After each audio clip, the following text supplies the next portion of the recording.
అందరికీ నమస్కారం. నెమలి చెప్పిన ఒక గొప్ప అద్భుతమైన కథను ఇప్పుడు ఈ వీడియోలో విందాం. ఈ కథను వినడం వలన మీ ఇంటిలో గొడవలు నిటివి జరగవు, దాంపత్య జీవితం ఆనందంగా సంతోషంగా గడుస్తుంది. ఈ కథ వినడం వల్ల మీ ఇల్లు సుఖ సంతోషాలతో ధనధాన్యాలతో తులుతూగుతూ ఉంటుంది. మరి నెమలి చెప్పిన ఈ అద్భుతమైన కథ ఏమిటో ఇప్పుడు ఈ వీడియోలో తెలుసుకుందాం. ఎక్కడ స్కిప్ చేయకుండా చివరి వరకు చూడండి. అలాగే మా వీడియో నచ్చితే లైక్ చేసి షేర్ చేయండి. అలాగే మా ఛానల్ని కూడా సబ్స్క్రైబ్ చేసుకొని మాకు సపోర్ట్ చేయండి. ఇక వీడియోలోకి వెళ్తే, ఒక అడవిలో ఒక మగ నెమలి ఇంకా ఆడ నెమలి కలిసి నివసిస్తూ ఉన్నాయి. అవి రెండు కూడా అడవిలో చాలా సంతోషంగా ఉన్నాయి. ఒకరోజు ఆడనెమలి ఇలా అంటుంది, నేను ఇక్కడ నుంచి వెళ్ళాలని అనుకుంటున్నాను. ఎక్కడైతే ఎక్కువగా నెమళ్ళు ఉంటాయో అక్కడికి వెళ్దామని అనుకుంటున్నాను అని అంటుంది. అది విని మగ నెమలి, నువ్వు అక్కడికి వెళ్ళినట్లయితే గొడవలు జరుగుతాయి అని అంటుంది. మనమిద్దరము ఈ అడవిలో ఎంత సంతోషంగా ఉంటున్నామో మనకిప్పుడు అక్కడికి వెళ్ళవలసిన అవసరం ఏముంది అనగానే ఆడనెమలి గొడవ చేయడం ప్రారంభించింది. ఆడనెమలి వెళదామని గొడవ చేసేసరికి మగ నెమలి సరే వెళ్దాం అని అంది. ఇక ఆ రెండు నెమళ్ళు కలిసి ఒక నగరానికి వచ్చాయి. ఆ నగరంలోని రాజు పశుపక్షులు మాట్లాడుకునే మాటలను చాలా సులభంగా అర్థం చేసుకోగలిగేవాడు. ఆ రాజు అన్ని పక్షుల మాటలను అర్థం చేసుకునే విద్యను నేర్చుకున్నాడు. ఆ ఆడనెమలి మగ నెమలి ఆ నగరంలోనికి వచ్చాయి. ఒకరోజు రాజు తన రాణితో ఇలా అన్నాడు, నాకు చాలా ఆకలిగా ఉంది, భోజనం పెట్టు అని అడుగుతాడు. రాణి పంచభక్ష పరమాన్నాలు వండి ఒక చేతితో మంచినీళ్లు పట్టుకొని ఇంకొక చేతితో భోజనం ప్లేట్ తీసుకొని రాజుగారి దగ్గరికి వచ్చింది. రాజుగారి ఎదురుగా వచ్చింది. రాణి భోజనం ప్లేట్ తీసుకొని వచ్చేటప్పుడు ఒక అన్నం మెతుకు కింద పడిపోయింది. అక్కడ కొన్ని చీమలు వచ్చాయి. ఒక చీమ అన్నం మెతుకు తీసుకొని అక్కడి నుండి వెళ్ళిపోయింది. రాజుగారు అదంతా కూడా చూస్తూ ఉన్నారు. ఆ చీమ దగ్గరకు వెంటనే ఒక పెద్ద చీమ వచ్చింది. పెద్ద చీమ చిన్న చీమను, నువ్వు మళ్ళీ వెళ్ళి ఆ రాజుగారి ప్లేట్లో నుండి వేరే అన్నం మెతుకుని తీసుకొని రమ్మని చెప్తుంది. ఆ మాటలను రాజు వింటూ ఉన్నాడు. ఎందుకంటే రాజు ప్రతి పశుపక్షాల మాటలు కూడా అర్థం చేసుకోగలడు. చిన్న చీమ అంటుంది, నేను వెళ్ళను. రాజుగారు నన్ను చూసినట్లయితే రాజు నన్ను చంపేస్తాడు. ఇంకొక చీమ అంటుంది, నువ్వు వెళ్ళు అని. రాజు ఆ రెండింటిని కూడా గమనిస్తూనే ఉన్నాడు. చీమల రెండిటికి కాసేపటికి అర్థమైంది రాజు తమ మాటలను అర్థం చేసుకుంటున్నాడు అని. రాజుగారు మనం చెప్పే మాటలను విన్నారు, అందువలన ఆయన మనల్ని చూస్తున్నారని ఒక చీమ ఇంకొక చీమతో అంటుంది. రాజుగారు మన మాటలను వినే ఉంటే రాజుగారు ఆ మాటలు వేరే వారు ఎవరికైనా సరే చెప్పినట్లయితే రాజు రాయిగా మారిపోతాడు అని చెప్తుంది. రాజు చీమలనే మాటలు నవ్వుకుంటూ ఉన్నారు. అది విన్న రాణి వంటగదిలో నుండి బయటకి వచ్చింది. వంటగదిలో నుండి వచ్చేసరికి రాజు నవ్వుకుంటూ ఉంటాడు. రాణి చూసింది. రాణి రాజుగారి దగ్గరికి వచ్చింది. మహారాజా, నా వల్ల ఏమైనా తప్పు జరిగిందా? ఎందుకు మీరు ఇంతలా నవ్వుతున్నారు అని అడిగింది. రాజుగారు రాణితో ఇలా అంటున్నారు, అలా ఏమీ లేదు, నవ్వడానికి కారణం ఏమీ లేదు, మామూలుగానే నవ్వొచ్చింది అని. కానీ రాణి ఊరుకోలేదు. నాకు మీరు ఇప్పుడు చెప్పాలి అని గొడవ చేసింది. మీరు నాపైన నిజంగా స్వచ్ఛమైన ప్రేమను చూపిస్తూ ఉంటే, నన్ను రాణిగా భావిస్తూ ఉంటే మీరు ఇది చెప్పవలసిందే. మీరెందుకు నవ్వుకుంటున్నారు అనగానే రాజుగారు ఇలా ఆలోచించాడు, నేను ఈ విషయంను రాణికి చెప్పాను అంటే నేను రాణి అయిపోతాను. ఒకవేళ నేను రాణికి చెప్పకపోతే రాణికైనా నాపైన విశ్వాసం ఉండదు అని అనుకుంటాడు. రాజు రాణితో ఇప్పుడు ఆ మాటలు చెప్పాను అంటే నువ్వు తర్వాత పశ్చాత్తాపడతావు అని చెప్తాడు. ఏమీ పర్వాలేదు చెప్పమని అడుగుతుంది. సరే, నువ్వు నేను ఎంత చెప్పినా వినటం లేదు కాబట్టి పద, ఏదైనా అడవిలోకి వెళ్దాం, అక్కడ నేను నీకు ఈ విషయాన్ని చెప్తాను అని అంటాడు. రాజు రాణి ఇద్దరు కూడా రథం పైన అడవిలోకి వెళ్తారు. అడవిలోకి వెళ్ళగానే జరిగిందంతా కూడా రాణికి చెప్పడం ప్రారంభిస్తాడు. ఎలా అయితే రాజు కొద్దిగా మాటలు రాణికి చెప్తున్నాడో అలాగే రాజు మెల్లమెల్లగా రాయిలాగా మారిపోతూ ఉంటాడు. రాజు సగం విషయం చెప్పేటప్పుడు సగం రాయిగా మారిపోయాడు. రాజు పూర్తి విషయం చెప్తాడు. రాజు పూర్తిగా రాయిలాగా మారిపోతాడు. రాణి చేసిన గొడవ వల్ల, రాణి మాట వినకపోవడం వల్ల రాజు రాయిలాగా మారిపోయాడు. రాణి ఏడవడం ప్రారంభించింది. రాజు రాయిలాగా మారిపోవడం చూసిన రాణి అక్కడే కూర్చొని తల పట్టుకొని ఏదైనా జీవ జంతువులను సహాయం చేయమని అర్థిస్తుంది. అదంతా కూడా 2 నెమళ్ళు తర్వాత అక్కడి నుండి చూస్తూనే ఉన్నాయి. రాణి బాధలు చూసి 2 నెమళ్లకు జాలి కలిగింది. ఆడనెమలి ఇలా అంటుంది, రాణి చాలా దుఃఖంలో ఉంది, మనము తనకు సహాయం చేద్దాం అనుకుని. ఆ 2 నెమళ్ళు రాణితో ఇలా అంటాయి, మీరైతే ధైర్యంగా ఉండండి, మిమ్మల్ని మీరు కొంచెం ధైర్యంగా ఉంచుకోండి. మీ వెనకాల పూర్తి రాజ్యం ఉంది. రాజు యొక్క బాధ్యత మీ పైన ఉంది. రాజు రాయిలాగా మారిపోయారు. ఇప్పుడు రాజ్య పాలనని మీరే మొయ్యాలి. ఆ మాటలు విన్న రాణి, నన్ను నేను ఎలా సమర్థించుకోగలను? నా వల్లే నా భర్త రాయిలాగా మారిపోయాడు, నేనేం చెయ్యాలి ఇప్పుడు? రాణి చెప్పిన మాటలు విని నెమలి ఇలా అంటుంది, రాజు రాయిలాగా ఎలా మారిపోయాడు? రాజు మనిషే కదా, మంచివాడు కూడా, కానీ ఎందుకు రాయిలాగా మారిపోయాడు? రాణి చెప్పటం మొదలుపెట్టింది. ఆ చీమలు మాట్లాడుకుంటున్న మాటలను ఆ రాణి నెమలితో చెప్పడం ప్రారంభించింది. రాణి కూడా రాయిలాగా మారిపోయింది. ఇద్దరు కూడా రాయిలాగా మారిపోవడంతో నెమలులు 2 కూడా కంగారు పడ్డాయి. 2 నెమళ్ళు చాలా దుఃఖంలో ఉన్నాయి. ఈ విపత్తు ఇప్పుడు మనపైకి కూడా రాబోతుంది. ఆ చీమల వల్ల రాజు రాయి అయిపోయాడు. ఆ చీమల మాటల వల్లనే రాణి కూడా రాయిగా మారిపోయింది. ఇప్పుడు మనం ఆ మాటలను ఎవరికైనా చెప్పాము అంటే మనం కూడా రాయిలాగా మారిపోతాం. అందుకే మనమిద్దరం ఎక్కడికైనా దూరంగా వెళ్ళిపోదామని అంటుంది. తాము ఎక్కడికి వెళ్ళినా సరే ఇది మనల్ని విడిచిపెట్టదు. తెలిసో తెలియకనో మన నోట్లో నుండి ఎప్పుడైనా ఈ మాటలు బయటికి వచ్చాయి అంటే మనం కూడా రాయిలాగా మారిపోతాం. అదే తలుచుకుంటూ చాలా దుఃఖంలో ఉన్నాం. రాత్రి పగలు కూడా ఆ దుఃఖమే వాటిని అట్టి పీడిస్తూ ఉంది. అదే ఆలోచిస్తే అవి తినటం లేదు, నిద్రపోవటం లేదు. తెలిసి తెలియక ఏమైనా మాట్లాడితే భార్యాభర్తలిద్దరు కూడా రాయి అయిపోతామని అదే ఆలోచిస్తూ ఉండిపోయాయి. అప్పుడు ఆ నెమళ్ళు చీమలు అన్నిటినీ చంపివేస్తే మనకు సమస్య ఉండదు కదా అని 2 నెమళ్ళు ఆలోచించుకొని మొత్తం చీమలన్నిటినీ కూడా తినేయడం ప్రారంభించాయి.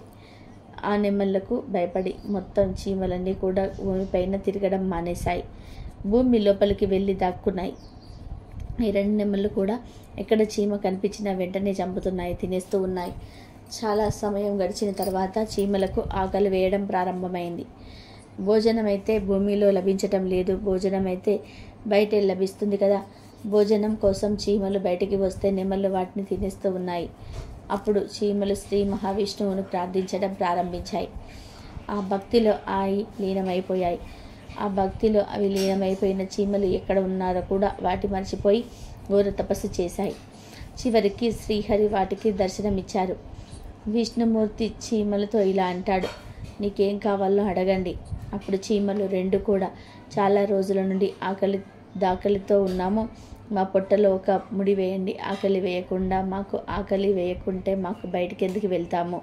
అప్పుడు మమ్మల్ని ఆ నెమలి తినలేదు, అందువలనే మేము ఈ కోరిక కోరుకుంటున్నాము, మా పొట్టలో నుండి వేసేయండి అని చెప్పి అనగానే విష్ణుమూర్తి తదాస్తు అన్నాడు. ఇప్పుడు చీమలకి ఆకలి వేయకుండా ముడి పడిపోయింది. ఈ రోజుకి కూడా చీమల కడుపులో ముడి వేయబడి ఉంది. చీమలకు పొట్టే లేకుండా పోయింది.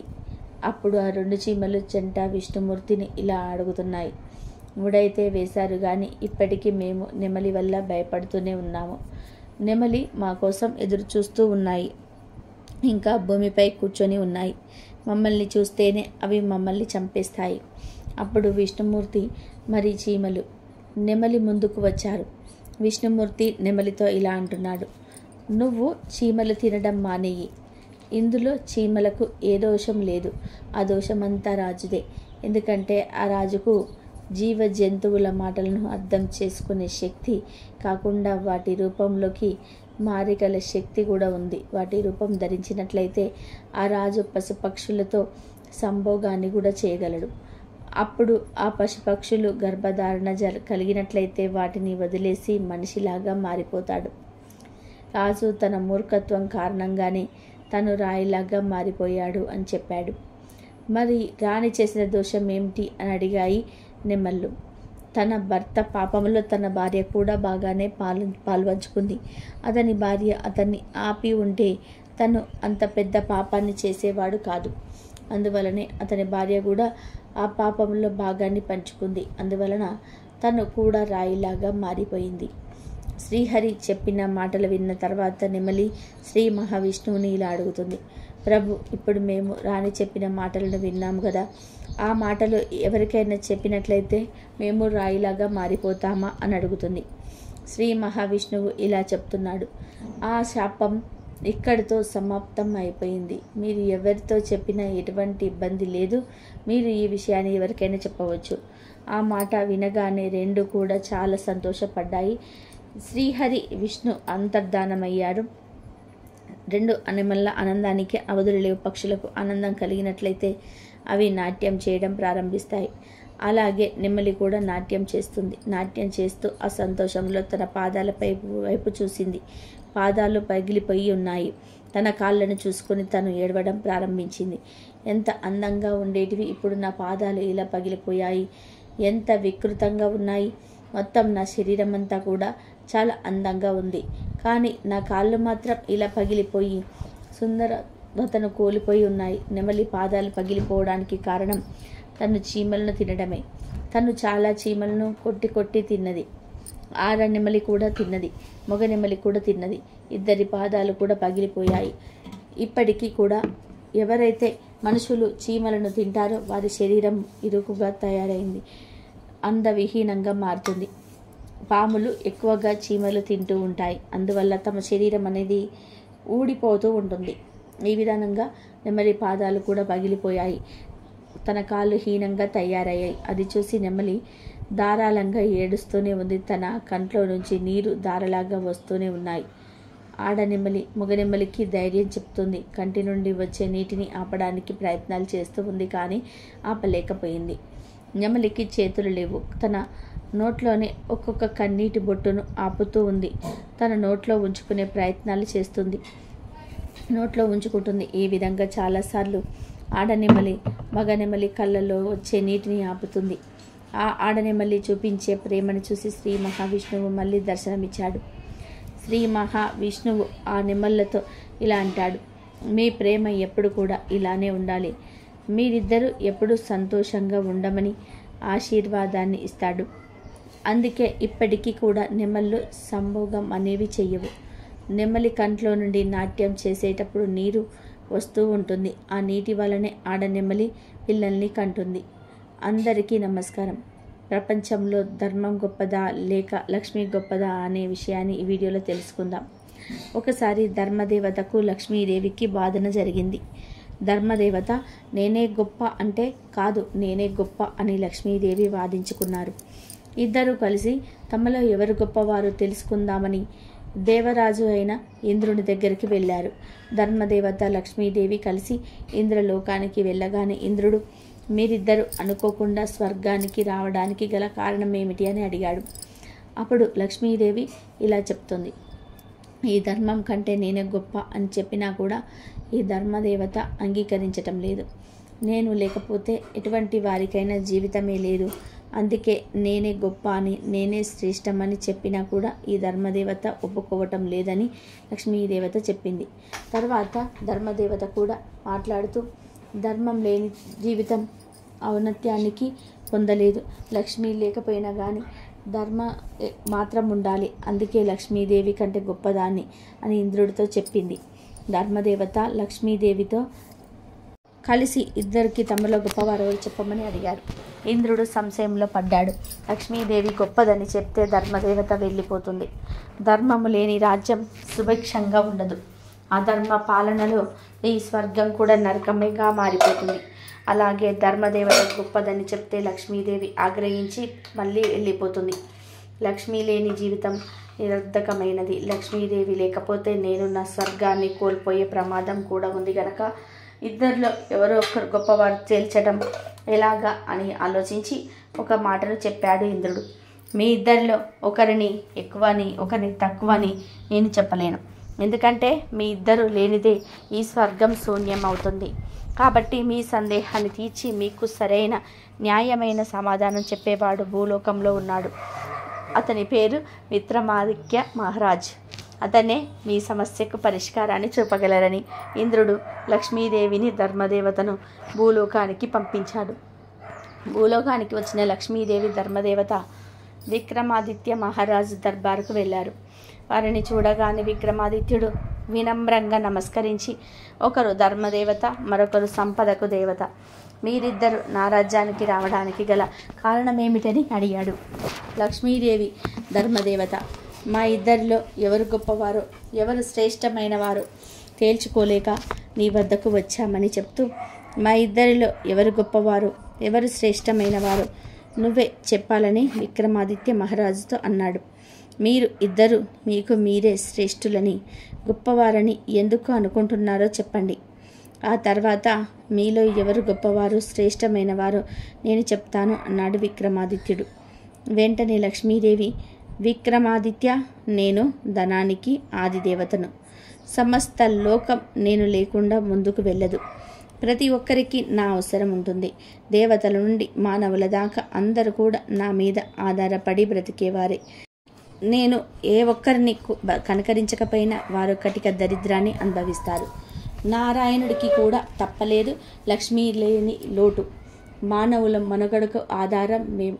కాబట్టి నేనే గొప్పదాన్ని, సర్వశ్రేష్ఠురాలని లక్ష్మీదేవి తన గురించి చెప్పుకుంది. ఆ తర్వాత ధర్మదేవత కూడా విక్రమాదిత్యతో, విక్రమార్క, నేను ధర్మానికి ఆదిదేవతను. ధర్మం లేని చోట మనుషులు మనలేరు. అధర్మం తాండవిస్తుంది, అంతా వినాశనం అవుతుంది. సృష్టి స్థితి లయలు సమంగా జరగాలి అంటే ధర్మం ఎంత అవసరం. లక్ష్మి లేకపోయినా బ్రతకవచ్చు, కానీ ధర్మ నిరతి లేని చోట బ్రతకడం కష్టం. మంచి చెడుల విషయాలలో కూడా ధర్మం ఎంతో అవసరమైనది. ధర్మము గనక కోరబడితే తప్పు చేసిన వారు రక్షింపబడతారు, తప్పు చేయని వారు శిక్షించబడతారు. ధర్మాన్ని రక్షించే వారిని ధర్మమే రక్షిస్తుంది గనక నేనే గొప్పదాన్ని. ధర్మదేవత తన గురించి తాను చెప్పుకుంది. లక్ష్మీదేవి ధర్మదేవతల మాటలు విన్న విక్రమార్క మహారాజు బాగా ఆలోచించి, లక్ష్మి లేకపోయినా బ్రతకవచ్చు, కానీ ధర్మం లేకుండా బ్రతకడం కష్టం. రాజ్యం కానీ పాలన కానీ వ్యవస్థ కానీ ధర్మం వలనే నిలబడతాయి. కాబట్టి ధర్మమే గొప్పదని భావించుకున్నాడు. లక్ష్మీదేవి కంటే ధర్మదేవతే గొప్పదని వారితో చెప్పాడు. విక్రమాదిత్యుడి మాటలు విన్న ధర్మదేవత సంతోషించింది. కానీ లక్ష్మీదేవి మాత్రం అతడిపై కోపగించుకొని, లక్ష్మీ కన్నా ధర్మం గొప్పదని గొప్పగా చెప్పగాడు. నేను లేకుండా నువ్వు నీ రాజ్యాన్ని ఎలా పాలిస్తావో, నువ్వెలా బ్రతుకుతావో చూస్తాను. నీ ధర్మం నేను ఏ విధంగా రక్షిస్తుందో కూడా చూస్తాను అని అలిగి అతని రాజ్యాన్ని వదిలి వెళ్ళిపోయింది లక్ష్మీదేవి. లక్ష్మీదేవి ఆగ్రహానికి గురైన విక్రమాదిత్య మహారాజు ధనాన్ని, సిరి సంపదలను పోగొట్టుకొని కటిక పేదవాడిలాగా మారిపోయాడు. సిరి సంపదలను, ధనాన్ని కోల్పోయి బీదవానిగా మారిపోయిన విక్రమాదిత్యుడు ఆ రాజ్యంలో ఉండటం ఇష్టం లేక తన గుర్రాన్ని, ఖడ్గాన్ని తీసుకొని వెళ్ళిపోయాడు. వెళ్తూ తన చెల్లెలు ఇంటికి వెళ్ళి అక్కడే కొద్ది రోజులు గడపాలనుకున్నాడు. అతడి చెల్లెలు మాత్రం ఇతడు ఉన్న దీన పరిస్థితిని చూసి గుర్రాల పాకలో అతడికి బస ఏర్పాటు చేయమని సైనికులతో చెప్పి గుర్రాల పాకలోని విక్రమాదిత్యుడికి బస ఏర్పాటు చేయించింది. అయినా కూడా విక్రమాదిత్యుడు సందేహపడకుండా అక్కడే కూర్చొని తన చెల్లెల గురించి ఎదురు చూశాడు. కొంతసేపటి తర్వాత తన చెల్లెలు అతని కోసం ఎండిపోయిన రొట్టెను తెచ్చి ఆహారంగా తినమని ఇస్తుంది. అది చూసిన విక్రమాదిత్యుడు, బ్రతికి చెడినప్పుడే కదా మనవారెవరో తనవారెవరో తెలుస్తుందని అనుకుంటూ ఆమె ఇచ్చిన ఎండిపోయిన రొట్టెను తెచ్చి ఆహారంగా తినమని ఇస్తుంది. అది చూసిన విక్రమాదిత్యుడు, బ్రతికి చెడినప్పుడే కదా మనవారెవరో తనవారెవరో తెలుస్తుందని అనుకుంటూ ఆమె ఇచ్చిన ఎండిపోయిన రొట్టెను ఆ గుర్రాల పాకలోని ఒక గోతిని తవ్వి అందులో ఉంచి ఓ భూమాత, నేను మళ్ళీ ఒకసారి ఇక్కడికి వస్తాను. అప్పటిదాకా ఈ రొట్టెను కాపాడి నాకు అందచెయ్యి అని భూదేవిని ప్రార్థించి ఎవరికీ చెప్పకుండా అక్కడి నుండి వెళ్ళిపోయాడు. విక్రమాదిత్యుడు అలా వెళుతూ ఉండగా అతడి చిన్ననాటి స్నేహితుడు కనిపించాడు.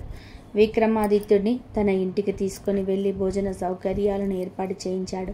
భోజనం చేస్తున్న విక్రమాదిత్యుడికి తన స్నేహితుడి ఇంట్లో ఒక మూలన ఉన్న గూట్లో విలువైన వజ్రాల హారం కనిపించింది. దాని గురించి అడిగాడు. ఆ హారం గురించి చెప్తూ తన స్నేహితుడు అతని భార్య పక్కకు వెళ్ళగానే విక్రమాదిత్యుడు చూస్తూ ఉండగానే ఆ హారము తనంతట అదే మాయమైపోయింది. ఇదంతా లక్ష్మీదేవి ప్రకోపం వలనే జరుగుతుందనుకున్నాడు విక్రమాదిత్యుడు. ఆ హారం కనిపించకపోయేసరికి అది విక్రమార్కుడు దొంగతనం చేశాడని అతనిపై దొంగతనాన్ని మోపి అతన్ని ఇంట్లో నుంచి వెళ్ళగొట్టింది అతని స్నేహితుడి భార్య. చేసేదేమీ లేక మళ్ళీ తన గుర్రాన్ని ఎక్కి చాలా దూరం ప్రయాణించి విదర్భ రాజ్యానికి దగ్గరలో ఉన్నాడు. అడవిలో ఒక చెట్టు కింద కూర్చొని సేద తీరుతూ నిద్రపోయాడు విక్రమాదిత్యుడు. కొంతమంది భటులు దొంగలను తరుముకుంటూ వస్తూ ఉన్నారు. ఎందుకంటే ఆ దొంగలు రాజు దర్బార్లోని దొంగతనం చేసి ధనాన్ని నగలను మూట కట్టుకొని ఆ మూటతో పారిపోతున్న ఆ దొంగలు ఆ మూటను నిద్రిస్తున్న విక్రమాదిత్యుని పక్కన పెట్టి అక్కడి నుండి వెళ్ళిపోయారు. భటులు వచ్చి చూడగానే ఆ నగల మూట విక్రమాదిత్య పక్కన ఉంది. ఆ దొంగల మూటకి ఇతడే నాయకుడు అయి ఉంటాడని అనుకుని విక్రమాదిత్యుని తీసుకొని వెళ్ళి రాజు ఎదుట నిలబెట్టారు. ఆ దొంగతనానికి ఆ నగల ముఠకు నాకు ఎటువంటి సంబంధం లేదు. నేను ఈ దొంగతనం చేయలేదని విక్రమాదిత్యుడు ఎంత చెప్పినా కూడా వినకుండా మా రాజ్యానికి వచ్చి రాజ దర్బార్లోనే దొంగతనం చేస్తావా అని విదర్భరాజు అతని గుర్రాన్ని ఖడ్గాన్ని తీసుకొని విక్రమాదిత్యుడి కాళ్ళు చేతులు నరికి వేయించాడు. చెయ్యని తప్పుకు అంతటి ఘోరమైన శిక్షను అనుభవిస్తూ ఇదంతా లక్ష్మీదేవి ప్రకోపం వలనే జరుగుతుందని గ్రహించాడు విక్రమాదిత్యుడు. అంతేకాని ధర్మం కంటే లక్ష్మీదేవి గొప్పదని అంగీకరించలేదు. కాళ్ళు చేతులు నరికేసిన తర్వాత విక్రమాదిత్యుడు ఎక్కడ కదలేని పరిస్థితిలో ఒక చెట్టు కింద కూర్చొని ఉన్నాడు. ఇంతలో అతడు వైపు నుండి ఒక గొల్లవాడు నేతి కుండను తలపై పెట్టుకొని వీధుల్లో తిరుగుతూ అమ్ముకోవడానికి వెళ్తూ ఉన్నాడు. అతన్ని చూడగానే విక్రమాదిత్యుడు, అయ్యా, నాకు చాలా దాహంగా ఉంది, కొంచెం నీటిని తాగిస్తారా అని అడిగాడు. విక్రమాదిత్యుని పరిస్థితిని చూసి జాలి కలిగి ఆ గొల్లవాడు తన దగ్గర ఉన్న నీటిని తాగించి వెళ్ళిపోయాడు. వీధుల్లో తిరిగే నెయ్యి అమ్ముతూ ఉండగా ఎంతకి ఆ నెయ్యి పాత్రలో నుంచి నెయ్యి మాత్రం తగ్గటం లేదు. అమ్మే కొద్దీ పెరుగుతూనే ఉంది. ఆ రోజు తన సంపాదన కూడా పెరిగింది. ఇదంతా గమనించిన ఆ నెయ్యి అమ్మేవాడు విక్రమాదిత్య గురించి ఆలోచిస్తూ అతడు ఎవరో సామాన్యుడు కాదు, దివ్య పురుషుడిలాగా ఉన్నాడు, అతడిపై దొంగతనం ఎలా ఆరోపించబడిందని అనుకుంటూ జరిగిందంతా తన భార్యతో చెప్పాడు. వారికి సంతానం లేదు. పైగా వయసు పైబడడంతో ఎలాగైనా సరే విక్రమాదిత్యుని దత్తత తీసుకోవాలనుకున్నారు. ఆ దేశపు రాజును సంప్రదించి విక్రమాదిత్యుని దత్తత తీసుకున్నారు ఆ దంపతులు. ఇలా ఉండగా ఒకరోజు ఆ దేశపు రాజు కుమార్తె స్వయంవరం ప్రకటించబడింది. ఆ రాజ్యంలోని ప్రజలంతా ఆ స్వయంవరానికి చూడడానికి వెళ్ళారు. వారితో పాటు విక్రమాదిత్యులు కూడా వెళ్ళాడు. కాళ్ళు చేతులు నరికేశారు కాబట్టి ఒక మూలన కూర్చొని ఆ స్వయంవరాన్ని చూస్తూ ఉన్నాడు విక్రమాదిత్యుడు. ఆ స్వయంవరానికి అతిరథ మహారాజులంతా కూడా వివిధ రాజ్యాల నుండి వచ్చారు. రాజకుమారి వనమాలను తీసుకొని వచ్చి సభలో ఉన్న వారితో పాటు ఎక్కడో ఒక మూలన కూర్చొని ఉన్న వ్యక్తిని కూడా చూసింది. అతన్ని చూడగానే అతనిలో ఏదో దివ్య తేజస్సును కనిపించింది. ఆ రాజకుమారికి దైవానుగ్రహం, దైవబలం పరిపూర్ణంగా ఆమెతో ఉండటం వలన అతన్ని విక్రమాదిత్యుడిగా చూపించింది ధర్మదేవత. అతన్ని విక్రమాదిత్యుడిగా గుర్తించి పరమాలను అతని మెడలో వేసింది రాజకుమారి. అది చూసిన మహారాజుతో స్వయంవరానికి వచ్చిన వారంతా రాజకుమారికి పిచ్చి పట్టిందా ఏంటి, ఎంతో మంది అతిరథ మహారాజులను కాదని కాళ్ళు చేతులు లేని ఒక సామాన్యుని వరించింది అనుకున్నాడు. ఆ విధానంగా విదర్భ రాజకుమారి విక్రమాదిత్యులు వరించి అతడితో కలిసి అతని దత్తత తీసుకున్న వారింటికి వెళ్ళిపోయింది. ఈ విధానంగా కొంతకాలం సాధారణ జీవితం అక్కడే గడిపిన తర్వాత ఒకరోజు విక్రమాదిత్యుడు అతని భార్యను పిలిచి తన పుట్టింటికి వెళ్ళి అక్కడ బంధించి ఉన్న తన గుర్రాన్ని ఖడ్గాన్ని తీసుకొని రమ్మని చెప్పాడు. అతడు చెప్పినట్టుగానే ఆ రాజకుమారి తన తండ్రి వద్దకు వెళ్ళి గతంలో బంధించి ఉన్న తన భర్త యొక్క గుర్రాన్ని ఖడ్గాన్ని అడిగి వాటిని తీసుకొని వచ్చి విక్రమాదిత్యుడికి ఇచ్చింది. విక్రమాదిత్యుడు ఆ గుర్రంపై తనను ఎక్కించమని చెప్పాడు. మీకు కాళ్ళు చేతులు లేవు, గుర్రంపైకి ఎక్కితే పడిపోతారు అని భార్య ఏడుస్తూ చెప్పింది.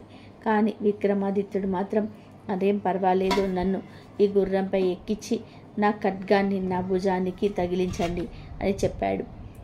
విక్రమాదిత్యుడి భార్య అతన్ని దత్తత తీసుకున్న తండ్రి కలిసి విక్రమాదిత్యుని ఆ గుర్రంపై ఎక్కించి కూర్చోబెట్టి తన భుజానికి తన ఖడ్గాన్ని తగిలించాడు. ఆ గుర్రంపై కూర్చున్న వెంటనే విక్రమాదిత్యుడికి కాళ్ళు వచ్చాయి. ఖడ్గాన్ని భుజానికి తగిలించిన వెంటనే చేతులు వచ్చాయి. అది చూసి ఆనందించిన అతని భార్య గుర్రాన్ని ఎక్కి ఖడ్గాన్ని పట్టుకోగానే పోయిన మీ కాళ్ళు చేతులు ఎలా వచ్చాయని అడిగింది. ఈ గుర్రము ధర్మము, ఈ ఖడ్గము నీతి. నేను చెయ్యని తప్పుకు అధర్మంగా శిక్ష అనుభవించాను కాబట్టి ధర్మదేవత నన్ను ఆ శిక్ష నుండి తప్పించి కాపాడింది. అందుకే అధర్మంగా తీసివేయబడిన నా కాళ్ళు చేతులు నాకు తిరిగి వచ్చాయని చెప్పాడు విక్రమాదిత్యుడు. విక్రమాదిత్యుడిని దత్తత తీసుకున్న గొల్లవాణి దంపతులు తనకు కాళ్ళు చేతులు రావడానికి చూసి ఆశ్చర్యపోయి, మీరు ఏదో సామాన్యులైతే కారు, దివ్య పురుషులు అంటారు. దయచేసి మీ పుట్టుపూర్వతరాల గురించి చెప్పండి అని అడిగారు. ఎంతైనా అతని దత్తత తీసుకున్న తల్లిదండ్రులు కాబట్టి వారు అడిగేసరికి విక్రమాదిత్యుడు తాను ఎవరో, ఎందుకు ఇలా గొప్పెంగా బ్రతికారో, చెయ్యని తప్పుకు ఎందుకింత శిక్ష అనుభవించారో తన పూర్వం వృత్తాంతమంతా కూడా వాళ్ళకి చెప్పాడు. సాక్షాత్తు ఉజ్జయిని మహారాజైన విక్రమాదిత్యుని మేము దత్తత తీసుకొని పుత్రునిగా పొందామా అని ఆ దంపతులు ఎంతో ఆనందించి కన్నీటితో స్వాగతం పలికారు. నెయ్యి అమ్ముకున్న వారి ఇంట్లో ఉన్నది ఉజ్జయిని మహారాజైన విక్రమాదిత్య మహారాజునని తెలుసుకుని విదర్భరాజు ఎంతో సంతోషించి తన కుమార్తె విక్రమాదిత్యుని వివాహం చేసుకోవడం ఎంతో గర్వించదగిన విషయం కావించుకొని మంది మార్బాలంతో తన కనక వస్తు వాహనాలతో సైన్యాన్ని వెంటబెట్టుకొని విక్రమాదిత్య దగ్గరికి వచ్చి అన్యాయంగా అనాలోచితంగా ప్రవర్తించి మిమ్మల్ని శిక్షించాను. నా తప్పుకు నన్ను క్షమించి నా అల్లుడు హోదాలో నాకు ఈ కానుకలు ఇచ్చి స్వీకరించి అని కోరుకున్నాడు విదర్భరాజు. విక్రమాదిత్యుడు అతని మాటలను మన్నించి అన్నిటినీ స్వీకరించి రాజకుమారితో కలిసి ఉజ్జయిని రాజ్యానికి బయలుదేరాడు. విక్రమాదిత్యుడు పెంచిన తల్లిదండ్రులను భార్యను రథంపై ఎక్కించి తను కనక వస్తు వాహనాలతో సైన్యాన్ని వెంటపెట్టుకొని ఉజ్జయిని నగరానికి వెళుతూ మార్గ మధ్యంలో ఉన్న తన చెల్లెలి ఇంటికి వెళ్ళాడు. విక్రమాదిత్యుడి దగ్గర రాజ్యం, ధనం, ఐశ్వర్యము, పదవి లాంటివి లేనప్పుడు సొంత అన్నయ్యని కూడా చూడకుండా అతన్ని చులకనగా చూసి గుర్రాల పాకలో ఉండమని చెప్పిన అదే చెల్లెలు ఇప్పుడు మాత్రం రాజమహల్లోనికి విక్రమాదిత్యుని స్వయంగా ఆహ్వానించింది. ఎందుకంటే ఇప్పుడు అతని దగ్గర పదవి, రాజ్యము, ధనము, ఐశ్వర్యము వంటివి ఉన్నాయి కాబట్టి. కానీ విక్రమాదిత్యుడు మాత్రం తన చెల్లెలి ఆహ్వానాన్ని మన్నించకుండా తన చెల్లెల్ని చేయి పట్టుకొని గుర్రాల పాకల దగ్గరికి వెళ్ళి గతంలో తన భూమాత ఒడిలో దాచిన ఎండిపోయిన రొట్టెను తీసుకొని ఆ రొట్టెను చూపిస్తూ తన చెల్లెలితో అంటున్నాడు, ఈ రొట్టెనే కదా నువ్వు నాకు తినమని ఇచ్చావు. నేను దీన్ని ఎంతో ఇష్టంగా తింటాను. ఎండిపోయిన రొట్టె ఇచ్చినందుకు నాకు నీపై ఎలాంటి కోపం లేదు. కానీ ఒక మాట చెప్తాను, శ్రద్ధగా విను. ఎవరైనా బాగా చితికిపోయి సర్వం కోల్పోయి మన దగ్గరికి వస్తే వారిని ఆదరించాలి. అదే నీ ధర్మం అవుతుంది. ఆ ధర్మమే నిన్ను కాపాడుతుంది. అంతేగాని అన్నీ కోల్పోయి బికారిలాగా మారారు, వీరికి మర్యాద చేయడం ఏంటి అని మాత్రం చులకనగా చూడకూడదు. ఎందుకంటే అన్ని రోజులు ఒకేలాగా ఉండవు. కష్టాలు వచ్చినప్పుడే తన వారెవరో మనవారెవరో తెలుస్తుందని చెప్పి అక్కడి నుండి వెళ్ళిపోయాడు విక్రమాదిత్యుడు. ఆ తర్వాత తన స్నేహితుడిని కలిశాడు. విక్రమాదిత్యుడు సర్వం కోల్పోయి తినడానికి తిండి లేని సమయంలో నన్ను ఆదుకొని ఆశ్రమం కల్పించి భోజనం పెట్టి నిజమైన స్నేహితుడని నిరూపించుకున్నావు. నీ స్నేహ ధర్మాన్ని కాపాడావు. నీలాంటి స్నేహితుడు ఉండడం నా అదృష్టం. కష్టాల్లో ఉన్నప్పుడు ఆదుకునేవాడే నిజమైన మిత్రుడు అవుతాడు అంటూ అతన్ని భార్యను కలిసి, అమ్మ, నేను నీ హారాన్ని దొంగిలించానని నాపై నిందలు వేసి అవమానించి నానా మాటలు ఆడి నన్ను ఇంట్లో నుంచి వెళ్ళగొట్టావు. భరించరాని బాధల్లో ఉండి మీ ఇంటికి ఎవరైనా వస్తే వారిని ఆదరించకపోయినా పర్వాలేదు. కానీ నిందలు వేసి అవమానించటం మాత్రం మహాపాపం అవుతుందని ఆమెతో కూడా చెప్పి అక్కడి నుంచి తన రాజ్యానికి బయలుదేరి వెళ్ళిపోయాడు. విక్రమాదిత్యుడు పరివారంతో ఉజ్జయిని నగరానికి రాగానే ఆ నగర ప్రధాన ద్వారం దగ్గర లక్ష్మీదేవి స్వాగతం పలుకుతూ ఎదురు చూస్తూ ఉంది. ప్రధాన ద్వారం దగ్గర లక్ష్మీదేవిని చూడగానే విక్రమాదిత్యుడు రథాన్ని దిగి లక్ష్మీదేవికి వినమ్రపూర్వకంగా నమస్కరించాడు. అప్పుడు లక్ష్మీదేవి ఆశీర్వదిస్తూ, ఈ తల్లిని మన్నించగలవా విక్రమాక్క అని అడిగింది. అప్పుడు నేను మిమ్మల్ని మన్నించటం ఏమిటమ్మా, నేను ఏదైనా తప్పు చేసి ఉంటే నన్ను క్షమించండి తల్లి అని లక్ష్మీదేవి పాదాల్ని పట్టుకున్నాడు విక్రమాదిత్యుడు. లక్ష్మీదేవి విక్రమాదిత్యుడితో అంటుంది, నాకంటే ధర్మదేవతే గొప్పదని శ్రేష్టమైనదని నీకు చెప్పినప్పుడు ఎలాగైనా సరే ఆ ధర్మదేవత కంటే నేనే గొప్పదాన్ని అని నీతో అనిపించుకోవాలని నీకు ఎన్నో పరీక్షలు పెట్టి నిన్ను అష్ట కష్టాల పాలు చేశాను. అయినా సరే నువ్వు ధర్మదేవత కంటే లక్ష్మీదేవి గొప్పదని ఎప్పుడూ ఒప్పుకోలేదు.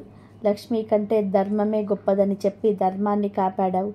ఆ ధర్మమే నిన్ను రక్షిస్తూ వచ్చింది. నేను లక్ష్మీ కంటే ధర్మమే గొప్పదని, లక్ష్మీ గొప్పదని ఒప్పుకుంటున్నాను అని చెప్పింది లక్ష్మీదేవి. అంతేకాకుండా లక్ష్మీదేవి సమస్త లోకానికి ఒక వర్షాన్ని ఇచ్చింది. ఎక్కడైతే ధర్మం 4 పాదాల మీద నిలబడుతుందో అక్కడ లక్ష్మి సంతోషంతో నాట్యం చేస్తుంది. ఎక్కడైతే ధర్మం కాపాడబడుతుందో అక్కడ లక్ష్మి స్థిర నివాసం ఉంటుంది. ఈనాటి నుండి ధర్మం ఎక్కడ ఉంటే అక్కడే లక్ష్మీదేవి ఉంటుంది. ధర్మం లేని చోట లక్ష్మీదేవి ఉండదు. ధర్మాన్ని కాపాడిన వారికి ఆ ధర్మదేవతతో పాటు లక్ష్మీదేవత కూడా రక్షిస్తూ ఉంటుందని ఈ సమస్త లోకానికి వరాన్ని ఇచ్చింది లక్ష్మీదేవి. అదే విధానంగా ఈ భూమి ఉన్నంతకాలం నీ పేరు చిరస్మరణీయంగా చిరకాలం ఉంటూ నిన్ను కీర్తించబడి ఆడుతుందని విక్రమాదిత్యుడికి ఆశీర్వాదాన్ని అందించింది లక్ష్మీదేవి. ఈ విధానంగా లక్ష్మీ కంటే ధర్మమే గొప్పదని సాక్షాత్తు లక్ష్మీదేవి ఒప్పుకుంది. ధర్మో రక్షితి రక్షితః, ధర్మాన్ని రక్షిస్తే ఆ ధర్మమే మనల్ని రక్షిస్తుంది. ఇదండి ఈరోజు వీడియో. నా వీడియో కనుక మీకు నచ్చినట్లయితే please like, share, subscribe my channel.